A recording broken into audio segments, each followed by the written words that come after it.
সারা ভারত জুড়ে এখন শুধুমাত্র আলোচনার বিষয় হচ্ছে নতুন বিল, নতুন আইন যেটা পাস হচ্ছে। এবার অনেক ছাত্রছাত্রী যারা চাকরির পরীক্ষায় পড়াশোনা করছো তারা জানোই না নতুন বিলটা কি। আবার অনেকে নাম শুনছো ওয়াক, এবার অনেকে ভাবছো এই ওয়াকটাই বা কি। তাদেরকে বলি আজকে ডিটেলসে আলোচনা করব এই ওয়াকটা কি, এখান থেকে চাকরির পরীক্ষায় কি ধরনের প্রশ্ন আসতে পারে, নতুন আমূল পরিবর্তনই বা কি হচ্ছে, নতুন কি ধরনের বিল আসছে যেটা এখন সব থেকে চর্চার বিষয় হয়ে উঠেছে। দেখো আমাদের মেন কারণ হচ্ছে বা মেন বিষয় হচ্ছে এখান থেকে চাকরির পরীক্ষায় যে প্রশ্নগুলো আসবে সেগুলো আমরা খুব সুন্দরভাবে বুঝবো, সুন্দরভাবে করব, প্রশ্ন উত্তর করব, তার সাথে কনসেপ্ট ক্লিয়ার করে। তো চলো তাহলে ভিডিও শুরু করা যাক। তার আগে আমি অতসী ম্যাম তোমাদের প্রত্যেককে স্বাগত জানাচ্ছি ইয়োর স্টাডিতে। দেখো সম্প্রতি একটা বিল প্রকাশের কথা আমরা শুনতে পাচ্ছি। এবার আমরা জানি যে কোনো বিল যদি প্রকাশ হতে হয় তাহলে সেটা আমরা জানি লোকসভা এবং রাজ্যসভা হয়ে সেটা কার কাছে যায়, রাষ্ট্রপতির কাছে, রাষ্ট্রপতি সই করে তাতে সিলমোহর দেয়। এবার ব্যাপারটা হচ্ছে কি বিষয়, বিষয়টা হচ্ছে ওয়াক। এবার অনেকে ভাবছো যে ম্যাম ওয়াকটা কি, যদি একটু বুঝিয়ে বলেন। ধরো আমি তোমার কথাই বলছি, ধরো তোমার অনেক সম্পত্তি, তোমার কোনো আত্মীয় স্বজন বা তোমার পরবর্তী প্রজন্ম কেউ নেই। এবার তোমার যে অঢেল সম্পত্তি, সেই সম্পত্তিগুলো তুমি কি করবে? তুমি যে ভগবানকে মানো, হতে পারে তুমি কোনো একজন মুসলিম ধর্মের মানুষ, তুমি চাও যে তোমার যা সম্পত্তি আছে তুমি সমস্ত কিছু সব এগুলো কি করবে, তুমি সব এগুলো যে মুসলিমদের যে ধর্ম, ঠিক আছে, তাতে তুমি সব দান করে দেবে। মানে মোদ্দা কথা হলো ওয়াকটা এমন একটা বিষয় যেখানে আমরা দেখব সব দানের বিষয়গুলো এসে পড়ে। মূলত মুসলিম ধর্মের যেসব মানুষেরা রয়েছেন তাদের যদি পরবর্তী প্রজন্ম কেউ না থাকে, তারা তাদের স্থাবর অস্থাবর সম্পত্তি সমস্তটা এই ওয়াকে লিখে দেয় বা ওয়াকের কাছে বলে দেয় যে হ্যাঁ আমার সব সম্পত্তি তোমার। এই ওয়াকের কাজ কি হচ্ছে? ওয়াকের কাজ হচ্ছে এই যে সব সম্পত্তিগুলো আসছে তাদেরকে দেখভাল করা, এবং এই সম্পত্তিগুলো ওয়াকরা কি করতে পারবে, বেচতে পারবে না, কিন্তু এখান থেকে রেভিনিউ জেনারেট করতে পারবে, এবং সেখান থেকে যাতে ওই মুসলিম ভাই বোনেদের, ঠিক আছে, যারা দরিদ্র ভাই বোনেরা রয়েছে তাদের শিক্ষার দিক থেকে, তাদের স্বাস্থ্যের দিক থেকে এবং তাদের সব রকমভাবে যাতে সাহায্য হয় সেই বিষয়টা এই ওয়াক দেখে থাকে। ঠিক আছে, এবার এই ওয়াকে কি নতুন বিল এসেছে বা কি প্রশ্ন আমাদের হতে পারে, চলো আমরা এক একটা করে প্রশ্ন পড়ব এবং এক একটা করে বিষয় বুঝে নেব। দেখো প্রথম প্রশ্ন আমাদের কাছে, সম্প্রতি কোন সালে ওয়াক সংশোধনী বিল পাশ হয়েছে? এবার একটা কথা তোমাদেরকে বলি, এই যে 2025 সাল, এই সালেই নতুন বিল ওয়াকের প্রকাশ হচ্ছে। এবার মনে প্রশ্ন আসবে, ম্যাডাম এর আগে কি কোনো বিল ছিল বা এর আগে কি কোনো বিল প্রকাশ হয়েছে? হ্যাঁ, 1995 সাল, সেই সময়ও ওয়াক একটা বিল প্রকাশ করেছিল এবং সেই বিল অনুযায়ী এতদিন কাজ হচ্ছিল। তাহলে ওয়াকটা কি করছে? ওয়াকের মেন কাজটা কি?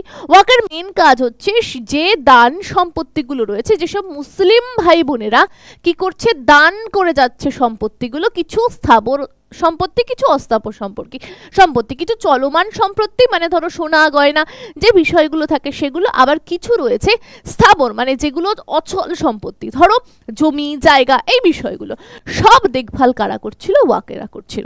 এবার সমস্যাটা কোথায় আসছে? সমস্যাটা আসছে এই জায়গা থেকে যে এখানে প্রচুর ঘাপলা কেসের জন্ম হচ্ছে। ঘাপলা কি? এবার এই যে ওয়াকের কথা বলছি, প্রত্যেকটা রাজ্যে এক একটা করে ওয়াক থাকে, রাজ্য সরকারের অধীনে একটা থাকে আর কেন্দ্রে তো একটা রয়েছেই। এই কেন্দ্রের যেসব ওয়াকরা রয়েছে তারা কি করে, তারা সমস্ত নিয়ম বানায়, নিয়ম বানিয়ে রাজ্য সরকারদের হাতে দেয় এবং সেইভাবে রাজ্য সরকাররা কাজ করে। এবার প্রত্যেকটা রাজ্যের এক একটা ওয়াক আছে, সেখানে কারা কারা দায়িত্বে থাকে। দেখো প্রথমে যদি কোনো এমএলএ থাকে মুসলিম, তারা এর দায়িত্ব নেয়। দ্বিতীয় কারা থাকে? দ্বিতীয় সেখানকার যারা মুসলিম সম্প্রদায়ের ভালো জ্ঞান রয়েছে বা খলিফা যারা, তাদেরকে ওর মধ্যে ইনক্লুড করা হয়। তৃতীয় কাদেরকে ইনক্লুড করা হয়? দেখো যারা মুসলিম ধর্ম থেকে বা এই ওয়াক থেকে সাহায্য পেয়েছে সেই সকল মানুষকে নিয়ে একটা সমিতি গঠন করা হয় এবং এইভাবেই এই ওয়াকটা চলতে থাকে। ঠিক আছে, এটা হচ্ছে রাজ্য সরকারের ডিপার্টমেন্ট, আর কেন্দ্র সরকার ডিপার্টমেন্ট হচ্ছে সমস্ত কিছু দেখে বেড়ায়। এবার সমস্যাটা গিয়ে একটা জায়গায় না, অনেকগুলো জায়গায় দাঁড়িয়েছে। কর্ণাটকের কর্ণাটকের, ঠিক আছে। এই ওয়ার্কেরই যে চেয়ারম্যান হয়েছে তিনি যখন আসেন, এসে দেখেন প্রচুর ঘাপলা কেস। তিনি দেখছেন না মানে কোটি কোটি টাকার কি হয়েছে সম্পত্তি। এই যে বললাম যে এই ওয়াক সমিতি গঠন হচ্ছে এক একটা রাজ্যে, সেই রাজ্যেরই তারা কি করছে, ওই সংগঠনের সবাই মিলে কি করছে, ওই যে জমিগুলো রয়েছে সেই জমিগুলো তারা বিক্রি করে দিয়ে নিজেরা মুনাফা নিচ্ছে এবং নিজেরা প্রচুর টাকার ঘাপলা করছে। এই বিষয়গুলো নানানভাবে একটা রাজ্য কর্ণাটকের খবর উঠে এলো। এরপরে আস্তে আস্তে আস্তে আস্তে অনেক রাজ্যের খবর উঠে এলো এবং সরকারের কানে গিয়ে পৌঁছালো। তখন সরকার এর উপরে স্টেপ নিল। এবার কি স্টেপ, সে বিষয়গুলো আমরা স্টেপ বাই স্টেপ আলোচনা করব। তাহলে আমরা জানলাম সম্প্রতি কোন সালে সংশোধনী বিল পাশ হয়েছে, সম্প্রতি এখন 2025-এ সংশোধনী বিল পাশ হয়েছে, কিন্তু 2095 এর আগের যে বিল ছিল সেটাতেই চলছিল। এবার এখানে আরও একটা বিষয় আমি ইনক্লুড করতে চাই। এই যে ওয়াকের কথা বলছি, এর সূত্রপাত কোথা থেকে? আমরা প্রত্যেকে হযরত মুহাম্মদের কথা জানি, যিনি ইসলাম ধর্মের প্রতিষ্ঠাতা। তো তিনি এক সময় বা সবার আগে যদি বলো, হ্যাঁ আমরা জানি তিনি মক্কায় ছিলেন, তিনি মদিনায় ছিলেন। তো যাই হোক, তিনি মক্কায় থাকাকালীন তিনি একটা খেজুরের বাগানে 600টা খেজুর গাছ ছিল। এবার 600টা খেজুর গাছ থেকে যা খেজুর উৎপন্ন হতো তিনি সেটাকে বিক্রি করে তিনি কি করতেন, মক্কায় যেসব দরিদ্র মানুষেরা থাকতেন তাদের মধ্যে খাবার বিলিয়ে দিতেন। তো এই ফাউন্ডেশন থেকেই একটা ধারণা সবার মধ্যে আসে এবং এটা উত্তর বৃদ্ধি পেতে থাকে। পরবর্তীকালে আমরা ভারতে দেখলাম যে দিল্লি সালতানাত কাল যখন এলো তখন এর প্রচলন খুব ভালো বেড়েছিল। তারপরে যে মুসলিমরা না, ইংরেজরা এলো। এবার তোমরা খুব ভালো করে একটা বিষয় জানো, ইংরেজ খালি নিজের মুনাফা দেখে। ইংরেজ দেখছে না এখানে আমার কোনো মুনাফা নেই, ইংরেজ এটাকে অবৈধ ঘোষণা করে দিল। কিন্তু পরবর্তীকালে আমরা যখন স্বাধীন হলাম তারপরে আবার আমরা এই ওয়াকের বিলটা নিয়ে এলাম। ঠিক আছে, আশা করছি ওয়াক সম্বন্ধে তোমাদের যে কনসেপ্ট সেটা আমি ক্লিয়ার করতে পেরেছি। চলো পরের প্রশ্ন দেখি, নিম্নলিখিতদের মধ্যে কে লোকসভার ওয়াক সংশোধনী বিল পেশ করেছে? এই যে লোকসভা রাজ্যসভার কথা বলছি, সেখানে ওয়াকের একটা বিল তো পেশ করতে হবে। কে করেছেন সেই বিলটা পেশ? প্রত্যেকে খাতায় ভালো করে নামটা লিখে রেখো, আপকামিং এক্সামে পাবে। কিরেন রিজিজু ইনি এই বিলটা পাশ করছেন এবং এই বিলটা খুব সুন্দরভাবে লোকসভা এবং রাজ্যসভায় পাশ করে যায়। ঠিক আছে, চলো পরের প্রশ্ন আমরা দেখব, রাজ্যসভায় ওয়াক সংশোধনী বিল 2025-এর পক্ষে কত ভোট পড়েছিল? দেখো আমরা প্রত্যেকে জানি লোকসভা আর রাজ্যসভা দুটো আলাদা আলাদা জায়গা থাকে। তো লোকসভায় কতগুলো ভোট পড়েছিল, পক্ষে কতগুলো ভোট পড়েছিল? মনে রাখবে 288টা পক্ষে ভোট পড়েছিল। আর বিপক্ষের ভোট কতগুলো পড়েছিল যদি বলে তাহলে বলবো 232টি বিপক্ষের ভোট পড়েছিল। আচ্ছা এবার বলি, এই যে বিষয়গুলো দেখো, এই বিষয় নতুন নতুন বিল পাশ হচ্ছে, সেই বিষয়টা কি, পাশ কেন হচ্ছে, কি কারণে হচ্ছে, দেশের কোন কাজে লাগবে, এই বিষয়গুলো থেকে তো চাকরির পরীক্ষায় প্রচুর প্রশ্ন দেবে। এটা কারেন্ট অ্যাফেয়ার্সের বিষয়, প্রত্যেকটা জায়গা থেকে খুঁটিয়ে খুঁটিয়ে সরকারি চাকরির পরীক্ষায় প্রশ্ন দেবে। সুতরাং তুমি যদি এইভাবে খুঁটিয়ে খুঁটিয়ে রেলের জন্য, এসএসসির জন্য, পুলিশের এক্সামের জন্য পড়াশোনা করতে চাও, তাহলে ইওর স্টাডি অ্যাপ রয়েছে, যার লিঙ্ক তুমি পেয়ে যাবে আমার কমেন্ট সেকশনের প্রথমে। আমি ইওর স্টাডি অ্যাপের লিঙ্ক দিয়ে দেবো, সেখান থেকে ইওর স্টাডি অ্যাপটা তুমি ডাউনলোড করো। ডাউনলোড করলে তুমি বাড়িতে বসে যে চাকরির জন্য প্রিপারেশন নাও না কেন, এসএসসি হোক, পুলিশ হোক, রেল হোক, বাড়ি বসে তুমি স্বল্প মূল্যে পড়াশোনা করতে পারবে। তুমি জানো প্রতি বছর এসএসসির বিজ্ঞপ্তি বেরোয়, তুমি জানো প্রতি বছর রেলের বিজ্ঞপ্তি বেরোয়। তো তুমি তোমার পছন্দের মতো একটা চাকরির জন্য কিন্তু ঘরে বসে পড়াশোনা করতে পারবে। ডিটেলসে জানতে চাইলে স্ক্রিনে দেওয়া নাম্বার রয়েছে, সেখানে কল করো, কল করে বিস্তারিত বিষয়টা বুঝে নাও। ঠিক আছে, তাহলে আমরা কি বুঝলাম? আমরা এতক্ষণ ওয়াক নিয়ে আলোচনা করছিলাম। ওয়ার্কের মেইন কাজ হচ্ছে যে সব মানুষেরা দান করছে তাদের বিষয়গুলোকে দেখা। আমরা আরও বুঝলাম যে রাজ্য সরকার আর কেন্দ্রীয় সরকারের দুটো ভাগ থাকে, দু জায়গায় দুটো ওয়ার্কের টিম আছে যারা কাজ করে। কেন্দ্র পুরো বিষয়টাকে দেখে, তাদের নিয়ম কানুন বলে, আর রাজ্য নিজের রাজ্যে বিষয়গুলোকে দেখে। আশা করছি এতদূর ক্লিয়ার। এবার এই ওয়াকের অনেকগুলো ঘাপলা কেস আছে। কি ঘাপলা কেস?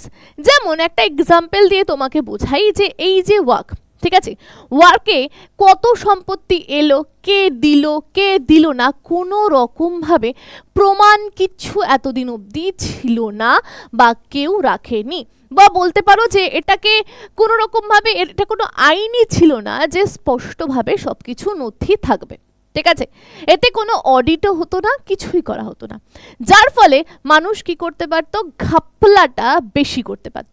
এরপরে আরও একটা বিষয় হয়েছে, ধরো তোমার জমি, তুমি যে জায়গায় থাকছো, কি হলো কিছুদিন পর তুমি জায়গাটা বিক্রি করতে যাচ্ছ, গিয়ে জানলে এটা ওয়াক তার ইয়েতে জমিটা, এটা ওয়াকের নামে জমি হয়ে গেছে, এটা ওয়ার্কের নিজের মধ্যে পড়ে গেছে, ডিপার্টমেন্টের মধ্যে পড়ে গেছে, যার কারণে তুমি এটাকে বিক্রি করতে পারছো না।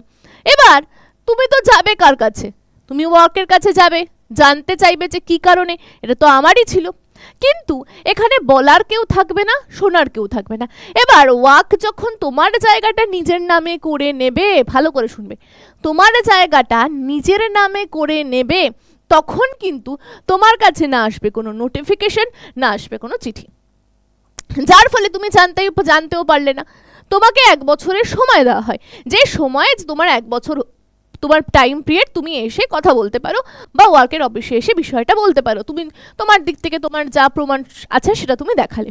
কিন্তু তোমার কাছে যদি খবরই না আসে, তুমি যদি নোটিফিকেশনই না পাও, তুমি বুঝবে কি করে? এরকম প্রচুর কেস রয়েছে, যার ফলে এই বিষয়গুলো দিনে দিনে বাড়তে চলেছে।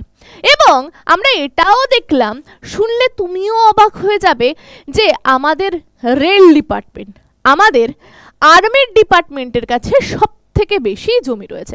তোমরা প্রত্যেকেই জানো আর্মি ডিপার্টমেন্ট মানে আমরা জানি যে বর্ডারের যে এলাকাগুলো বা আর্মিদের যে জায়গাগুলো, এরা দেশকে সুরক্ষা দেওয়ার জন্য এদের প্রচুর জায়গা জমি রয়েছে। এছাড়া আমরা দেখেছি যে রেলের লাইন প্রচুর পাতা থাকে, ঠিক আছে, তো আমরা যতদূর চোখ যাই দেখেছি রেলের প্রচুর লাইন এদিক থেকে ওদিক ছড়িয়ে যাচ্ছে। তো রেল লাইন মানে রেলেরও প্রচুর ব্যাপক বিস্তৃতি রয়েছে। প্রথম ভারতের মধ্যে যদি কারোর জমি থেকে থাকে সেটা হচ্ছে আর্মি, দ্বিতীয় হচ্ছে রেল। শুনলে অবাক হবে, তৃতীয় পজিশনে কিন্তু এই ওয়াক রয়েছে, ঠিক আছে। তো ওয়াকের সম্পত্তি কিন্তু প্রচুর, যার ফলে এখানে ঘাপলাটাও অতিরিক্ত পরিমাণে হচ্ছে। এই ঘাপলাগুলো রুখতে এবং এর যা ত্রুটিগুলো ছিল সেগুলো সংশোধন করার জন্য নতুন নিয়ম বা নতুন বিল এসেছে, যেগুলো আমরা এক একটা সুন্দরভাবে স্টেপ বাই স্টেপ আলোচনা করছি। এবার এতক্ষণ আমরা কি পড়ে এলাম, আগের প্রশ্নটায় লোকসভায় কতগুলো পক্ষে আর বিপক্ষে বিল ছিল। এবার আমাদের প্রশ্ন দিতে পারে, লোকসভা তো হয়ে গেল, রাজ্যসভায় ওয়াক সংশোধনী বিল 2025-এর পক্ষে কতগুলো বিল ছিল? আমরা বলবো পক্ষে ছিল 128টা বিল। এবার বিপক্ষে তাহলে কতগুলো বিল ছিল? বিপক্ষে তো দলনেতা থাকে, বিপক্ষে 35টা বিল ছিল, ঠিক আছে। তো এই বিষয়গুলো মাথায় রাখতে হবে, পক্ষে আর বিপক্ষে কত ছিল। সরি আমি একটু ভুল বললাম, এটা 35 হবে না, এটা 95 হবে, ঠিক আছে, এটা 95 হবে। চলো পরের প্রশ্ন দেখো, পরের প্রশ্ন কিন্তু বিপক্ষের বিল চেয়েছে, তাহলে বিপক্ষের বিলের উত্তরটা বললাম, 95 জন বিপক্ষে কি দিয়েছে, সমর্থন করেছিল, ঠিক আছে। চলো পরের প্রশ্নে চলে যাই। ওয়াক সংশোধনী বিল 2025-এ প্রধানত কোন ওয়াক আইনের সংশোধনী প্রস্তাবন করে? দেখো আমি তোমাকে বললাম, একটা বিষয় বলেছি যে 1995 সালের যে ওয়াকটা ছিল তার নিয়মগুলোকে চেঞ্জ করে 2025-এ সংশোধন করা হচ্ছে, তাহলে 1995 যেখানে পাচ্ছ সেটাই হয়ে যাবে রাইট অ্যান্সার। চলো পরের প্রশ্ন, সংসদ দ্বারা পাশ হবার পর ওয়াক সংশোধনী বিল 2025 নিম্নলিখিত কার কাছে পাঠানো হবে? আমি কি বললাম, যদি একটা বিল আমরা পাশ করতে যাই লোকসভা রাজ্যসভার কাছে পাশ হওয়ার পর আমরা কার কাছে যাই? রাষ্ট্রপতির কাছে যাই। রাষ্ট্রপতি সেটাতে শিলমোহর দিলেই সেই বিল কি হচ্ছে, পাশ হচ্ছে। তাহলে কার কাছে যাব? রাষ্ট্রপতির কাছে যাব। পরের প্রশ্ন, সম্প্রতি আলোচনায় থাকা ওয়াক সংশোধনী বিল 2025-এ কোন সম্প্রদায়ের মানুষের সাথে যুক্ত? একটু আগেই বলেছি মুসলিম সম্প্রদায়ের মানুষের সাথে যুক্ত। এটা শুধুমাত্র মুসলিম যারা রয়েছে তাদের জন্যই ছিল, তাহলে উত্তর কি হবে আমাদের? এটা হয়ে যাবে মুসলিম ভাই বন্ধু যারা রয়েছে তাদের জন্য। চলো পরের প্রশ্ন, বর্তমানে সমস্ত ওয়াক বোর্ড কোন আইনের অধীনে কাজ করছে? বর্তমান কোন আইনের অধীনে কাজ করছে? যদি আমরা দেখি 1995 যে আইন ছিল সেই আইনের অধিনিয়মেই কিন্তু এখনো কাজ চলছে। বিল পাস হয়ে যাওয়া মাত্রই কিন্তু 2025 নিয়ম অনুযায়ী কাজ শুরু হয়ে যাবে। চলো, ভারতের ওয়াক্ফ সম্পত্তি ব্যবস্থাপনার জন্য কতগুলো সংস্থা কাজ করছে পুরো ভারত জুড়ে? ঠিক আছে, এই যে এতগুলো রাজ্য রয়েছে, এতগুলো কেন্দ্রীয় শাসিত অঞ্চল রয়েছে, সব জায়গায় ওয়াক্ফ রয়েছে। কাজ করছে টোটাল কতগুলো টিম? কাজ করছে টোটাল 30টা টিম। পরীক্ষায় প্রশ্ন দেবে, আমরা খুব সুন্দরভাবে উত্তর করতে পারবো। পরের প্রশ্ন, ওয়াক্ফের জন্য সম্পত্তি দানকারী দাতাকে কি বলা হয়? ধরো আমি ওয়াক্ফে সম্পত্তি দান করেছি, ঠিক আছে, তো সেক্ষেত্রে আমাকে কি বলা হবে? আমাকে বাকিফ বলা হবে, বাংলায় যাকে আমরা সচেতন বলে থাকি, তবুও বাংলায় দেবে না, তাহলে উত্তর কি হবে? বাকিফ বলা হবে।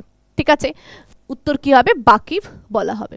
ঠিক আছে, এই বিষয়গুলো না আগে নোট করা থাকতো না, কে দিয়েছে, কতটা দান করেছে, তার জায়গা কি, এই বিষয়গুলো না আগে ছিল না। ধরো আগে এরকমও হতো, ধরো কেউ বাইরে চলে গেছে, তার 5 কাঠা জমি পড়ে আছে, সেই জমির মধ্যে কেউ কি করেছে? একটা মসজিদ দাঁড় করিয়ে দিয়েছে। এবার যত মসজিদ রয়েছে, যত মুসলিমদের ধরো কবরস্থান রয়েছে, সবটাই কার মধ্যে পড়ছে? ওয়াকের মধ্যে পড়ছে। ঠিক আছে, তো সবটাই কার কাছে চলে যায়? ওয়াকের কাছে চলে যায়। তুমি এখন যত মুসলিমদের মসজিদ দেখতে পাচ্ছ, যত কবরস্থান দেখতে পাচ্ছ এবং ওদের ধর্মীয় যেসব জায়গাগুলো দেখতে পাচ্ছ, সব ওয়াকের আন্ডারে রয়েছে। ঠিক আছে, এবং যার কোনো রকম অডিট হয় না, যার কোনো রকম অনলাইনে যে বিষয়গুলো সব কিছু তো এখন অনলাইনের ভুক্ত, কোনো পোর্টালে কোনো কিছুভাবে সিরিয়ালি নেই, যার ফলে এত ঘাপলা কেস এবং যার ফলে এত জমি এদিক ওদিক হয়ে যাচ্ছে। তো সেগুলোকেই একটা সুন্দরভাবে সংঘবদ্ধ করার জন্য এই নতুন বিল তৈরি হয়েছে। চলো, সম্প্রতি পাশ করা ওয়াক্ফ সংশোধনী বিল সম্পর্কিত বিষয়গুলির মধ্যে কোনটি অন্তর্ভুক্ত নয়? চলো অপশনগুলো পড়ি। মক্কা মদিনা ভ্রমণ করবে না, মক্কা মদিনার কথা তো এখানে নেই। বলেছে কাঠামোগত এবং প্রশাসনিক সমস্যা একদম। দ্বিতীয়, আইন এবং বিচারিক উদ্যোগ অবশ্যই নেওয়া হচ্ছে। কার্যক্ষমতা সংক্রান্ত চ্যালেঞ্জ অবশ্যই। তাহলে আমাদের উত্তর হয়ে যাবে মক্কা মদিনা ভ্রমণ করানো, এটা সঠিক উত্তর নয়। চলো পরের প্রশ্ন, ওয়াক্ফদের অধীনে দান করা সম্পত্তি তত্ত্বাবধানকারী ব্যবস্থাপনাকে কি বলা হয়? দেখো, ওয়াকের অধীনে দান করা সম্পত্তিগুলোকে তত্ত্বাবধানকারী মানে যারা দেখভাল করছে তাদেরকে কি বলা হয়? তাদেরকে মুত্তাওয়ালি বলা হয়। তাদেরকে কি বলা হয়? মুত্তাওয়ালি বলা হয়, যারা এদের দেখভালগুলো করে থাকে। পরের প্রশ্ন বলা হচ্ছে পুরনো ওয়াক্ফ বোর্ডের কোন ধারার অধীনে ওয়াক্ফ বোর্ডের সিদ্ধান্ত চূড়ান্ত বলে বিবেচিত করা হয়? পুরনো ওয়াক্ফ বোর্ডের কোন ধারা? দেখো একটা ধারা থাকে, যে ধারা হচ্ছে ধারা নাম্বার 40। এই ধারায় যাবতীয় যা যা লেখা ছিল, যেমন এই 40 নাম্বার ধারায় লেখা ছিল যদি ওয়াক্ফ কোনো সম্পত্তি দাবি করছে, ধরো আমার বাড়ির সম্পত্তিটা ওয়াক্ফ দাবি করলো, ঠিক আছে, তাহলে ওয়াক্ফ প্রমাণ করবে না, প্রমাণ আমাকে করতে হবে। আমার যা যা জিনিসপত্র রয়েছে, ধরো আমার বাড়ির যে সমস্ত দলিলগুলো রয়েছে সমস্তগুলো নিয়ে যেতে হবে আমাকে ট্রিবিউনালের কাছে। সেখানে গিয়ে আমাকে সমস্ত কিছু প্রমাণ দেখাতে হবে যে না, আমার সব নথিপত্রগুলো আমার, এটা ওয়াকের নয়। এবার যদি আমি কোনো কারণে দেখাতে না পারি বা একটা টাইম পিরিয়ডের মধ্যে আমি না নিয়ে যেতে পারি, তাহলে ট্রিবিউনাল কি করবে? এই পুরো বিষয়টা কাকে ভালো মত দেবে? ওয়াকের সাপোর্টে কথা বলবে এবং সবকিছুই ওয়াকের হয়ে যাবে। দ্বিতীয়ত, ধরো কেউ চ্যালেঞ্জ করলো, কেউ বলল এই ওয়াকের বিষয়কে আমি মানছি না, ট্রিবিউনালের যা বিষয়গুলো রয়েছে আমি মানছি না, এদের যুক্তি আমার ঠিক মনে হচ্ছে না, আমি সুপ্রিম কোর্টে যাব, আমি হাইকোর্টে যাব। কিন্তু দুঃখের বিষয়, এতদিন অবধি সেই বিষয়গুলো করা যেত না। ট্রিবিউনালের যা মতামত বা ট্রিবিউনালের যা মন্তব্য, সেটাকেই সর্বেসর্বা বলে গ্রহণ করা হতো। তৃতীয়ত, এই যে পুরো বিষয়টা বলছি, এই যে আমি বললাম যে প্রত্যেকটা রাজ্যে একটা করে কমিটি থাকে, কেন্দ্রে থাকে, সেখানে কোনো মহিলারা অন্তর্ভুক্ত থাকতো না, কিন্তু এবার থেকে 2 জন করে মহিলাদের অন্তর্ভুক্ত থাকতে হবে। সমস্ত কিছুর রেকর্ড রাখতে হবে, কে দিল, কে দান করলো, কতটা দান করলো, কি বিষয়, এই সবগুলো এবার থাকবে। এবার 5 বছর কেউ যদি মুসলিম ধর্ম গ্রহণ করে তাহলেই সে দান করতে পারবে, নচেত সে দান করতে পারবে না। এই বিষয়গুলো এসেছে। আর এই যে কমিটি, এখানে শুধুমাত্র 2 জন মহিলা না, তার সাথে সাথে 2 জন অন্য ধর্মের মানুষ যারা মুসলিম ধর্মের দীক্ষিত নয়, তারাও কিন্তু এর মধ্যে ইনক্লুডেড থাকবে। তো এই বিষয়গুলোকেও কিন্তু আমাদের নজর রাখতে হবে যে কোন বিষয়গুলো চেঞ্জ হয়ে নতুন বিষয় এলো। চলো পরের প্রশ্নের দিকে আমরা যাই। সম্প্রতি পাশ করা ওয়াকফ সংশোধনী বিলের অধীনে ওয়াকফ ট্রিবিউনালের সিদ্ধান্তের বিরুদ্ধে কত দিনের মধ্যে হাইকোর্টে আপিল করা যেতে পারে? মনে রাখবে 90 দিনের মধ্যে হাইকোর্ট, সুপ্রিম কোর্টের কাছে তুমি আবেদন করতে পারবে তোমার যদি এই ট্রিবিউনালের বিরুদ্ধে মনে হয় ট্রিবিউনালের কথা সঠিক নয়। চলো ঠিক আছে, পরের প্রশ্ন। সম্প্রতি পাশ করা ওয়াকফ সংশোধনী বিলের অধীনে ইসলাম গ্রহণের কত বছর আগে ওয়াকফের সম্পত্তি দান করা যাবে না? একটু আগেই বললাম 5 বছর যদি তোমার ইসলাম ধর্ম গ্রহণ করা না হয়ে থাকে তাহলে তুমি সম্পত্তি দান করতে পারবে না ওয়াকফকে। চলো পরের প্রশ্ন। সম্পত্তি দান করা ওয়াকফ সংশোধনী বিল অনুসারে কোন আইনের অধীনে ওয়াকফ জমিতে মহিলাদের উত্তরাধিকার দেওয়া হবে? দেখো, মহিলাদেরকে না আগে উত্তরাধিকার দেওয়া হতো না এই আইনের অনুযায়ী, মানদণ্ড অনুযায়ী, কিন্তু ওয়াকফ আল আওলাদ এর অধীনে কিন্তু মহিলাদেরকেও এবার উত্তরাধিকার দেওয়া হবে। চলো পরের প্রশ্ন। নতুন ওয়াকফ আইনে কেন্দ্রীয় ওয়াকফ পরিষদে কতজন মহিলাকে অন্তর্ভুক্ত করা হয়েছে? একটু আগেই বললাম নতুন নিয়ম অনুসারে 2 জন মহিলাকে অন্তর্ভুক্ত থাকতে হবে। ওয়াকফ আইনের অধীনে কেন্দ্রীয় ওয়াকফ পরিষদে 2 জন মহিলার সাথে কতজন অমুসলিম, মানে যারা মুসলিম নয় তাদেরকে রাখা হবে? মনে রাখবে 2 জন অমুসলিম যারা থাকবে তাদেরকে রাখতে হবে। এরপরে নতুন ওয়াকফ আইনের অধীনে কেন্দ্রীয় ওয়াকফ পরিষদে কতজন পিছিয়ে পড়া মুসলিম সম্প্রদায় সদস্যকে অন্তর্ভুক্ত করা হয় যারা পিছিয়ে পড়ছে, মানে বিভিন্ন কাস্টের? হ্যাঁ, মুসলিমদের মধ্যেও তো বিভিন্ন কাস্ট রয়েছে আমাদের, যেমন ওবিসি, এসটি, এসসি, এরকম বিভিন্ন পিছিয়ে পড়া কাস্ট থাকে, সেরকম থাকে। তো তাদেরকেও অন্তর্ভুক্ত করা হয়েছে কতজন? মনে রাখবে তারা 1 জন সদস্যকে কিন্তু ইনক্লুড করা হয়েছে। ঠিক আছে, চলো পরের প্রশ্ন। ভারতে ওয়াকফ কে শুরু করেছিল বলে মনে করা হয়? ভারতে, ভালো করে দেখবে, ভারতে কে শুরু করেছিল? ভারতে সুলতান মুইজউদ্দিন শ্যামগৌর তিনি শুরু করেছিলেন প্রথম ওয়াকফ বলে মনে করা হয়। ঠিক আছে, চলো পরের প্রশ্ন। ভারতে ওয়াকফ সম্পত্তির সুরক্ষার জন্য কোন বছর মুসলিম ওয়াকফ বৈধকরণ আইন পাশ করা হয়েছিল? 1913-তে এই আইন পাশ হয়েছিল। ঠিক আছে, এই বিষয়গুলো একটু মনে রেখো। ভারতে কোন ওয়াকফের বৃহত্তম ভূস্বামী হিসাবে বিবেচনা করা হচ্ছে? দেখো, তৃতীয়। ঠিক আছে, প্রথমকে প্রথম আর্মি, দ্বিতীয় হচ্ছে রেল, দ্বিতীয় হচ্ছে কি না আমাদের এই ওয়াকফ, যার সম্পত্তি বিশাল। এরপরে ভারতের ওয়াকফের কাছে কতগুলি নিবন্ধ স্থাবর সম্পত্তি রয়েছে? 8,72,328 সম্পত্তি রয়েছে, ভাবো। ঠিক আছে, সম্পত্তির সংখ্যা অনেক বেশি। তো আমরা আজকে জানলাম যে এই ওয়াকফটা কি, আমরা আদতেও কি জানতাম? যারা চাকরির পরীক্ষার্থীরা কমেন্ট সেকশনে জানাও যে ওয়াকফ জিনিসটা কি, জানতে কিনা। এই যে নতুন নিয়মগুলো আনা হচ্ছে এর সাথে, তুমি বলো না আজকে যদি তোমার বাড়িকে ওয়াকফ নিজের আন্ডারে করে নেয়, তুমি তো জানতেই পারবে না।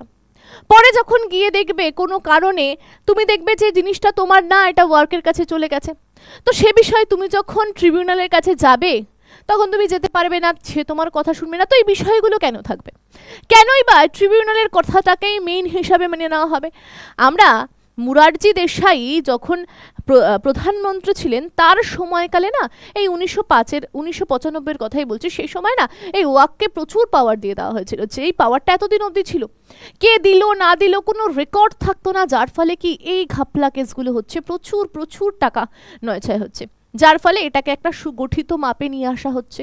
শুধুমাত্র মুসলিম ধর্ম না, এর মধ্যে অন্য ধর্মের মানুষেরাও থাকবে, 2 জন মহিলারাও থাকবে। ঠিক আছে, যাতে এই জোচ্চুরিগুলো না হতে পারে, এই চুরিগুলো না হতে পারে, সেই জন্য ওয়াকফে কি করা হচ্ছে? নতুন সংশোধন করা হচ্ছে। তাহলে সংশোধনটা কি করা হলো এই বিলে? এই বিলে যে 40 নম্বর ধারা ছিল, যেখানে ওয়াকফ যদি কোনো সম্পত্তিকে দাবি করছে তাহলে তুমি কি করতে পারবে? তুমি সেই মামলাটাকে ট্রিবিউনালের মতামত যদি তোমার ভালো না লাগে, তুমি সুপ্রিম কোর্ট, হাইকোর্টে যেতে পারবে এবং যুক্তি দিয়ে লড়তে পারবে, যেটা আগে ছিল না, এখন আনা হচ্ছে। দ্বিতীয় পয়েন্ট, আগে মহিলাদের অন্তর্ভুক্ত করা ছিল না, এখন মহিলারাও অন্তর্ভুক্ত হচ্ছে এবং দুজন মুসলিম ছাড়া অন্য কোনো ধর্মের মানুষও যাচ্ছে, যেটা আগে ছিল না। আগে ট্রিবিউনালের কথাটাকেই শেষ হিসাবে ধরা হতো, স্থাবর অস্থাবর সম্পত্তির কোনো রেকর্ড রাখা হতো না, কিন্তু এখন থেকে হবে। তো এই নতুন নিয়মগুলো অ্যাড করা হয়েছে, এখান থেকে যা যা প্রশ্ন আসার মতো আমি সব দিয়ে দিলাম, এগুলোকে একটু জলের মতো দেখে নিও। আপকামিং এক্সামে নতুন বিল নতুন নিয়ম কি পাশ হচ্ছে সেখান থেকে প্রশ্ন আসতে পারে। তাহলে ওয়াকটা কি আমরা জানলাম, দান করা বিষয়, কিছু অচল সম্পত্তি আর কিছু চল সম্পত্তি। চল সম্পত্তি কি সোনা দানা বাদ বাকি বিষয়গুলো, আর অচল সম্পত্তি এই যে জমি, ঠিক আছে। তো ভারতের 3rd পজিশনে যার কাছে সব থেকে বেশি জমি আছে সে কে, ওয়াক। তো এই বিষয়টা আশা করছি সবাই বুঝেছো, আমি ধরে ধরে প্রত্যেককে বুঝালাম। তো বুঝেছো কিনা কমেন্ট সেকশনে আমাকে জানাবে ভিডিওটা কেমন লেগেছে। তো আজকের ভিডিও এখানেই থাকছে, পরের দিন দেখা হচ্ছে অন্য একটা গুরুত্বপূর্ণ ভিডিও নিয়ে। ততক্ষণ অবধি যারা সরকারি চাকরির প্রিপারেশন করছো তারা যদি ইওর স্টাডি অ্যাপ ডাউনলোড না করে থাকো, অবশ্যই ইওর স্টাডি অ্যাপ ডাউনলোড করে নাও। বাড়িতে বসে এসএসসি হোক, রেল হোক এবং আপকামিং আরও এক্সামের প্রিপারেশন নিতে পারবে, বাড়ি বসে তৈরি হতে পারবে, ঠিক আছে। এর থেকে মুখ্যম সুযোগ আর কিছু নেই, স্বল্প মূল্যে কিন্তু পড়াশোনার সুযোগ পাচ্ছ। তো আজকের ভিডিও এখানেই থাকছে, পরের দিন দেখা হচ্ছে অন্য একটা গুরুত্বপূর্ণ ভিডিও নিয়ে।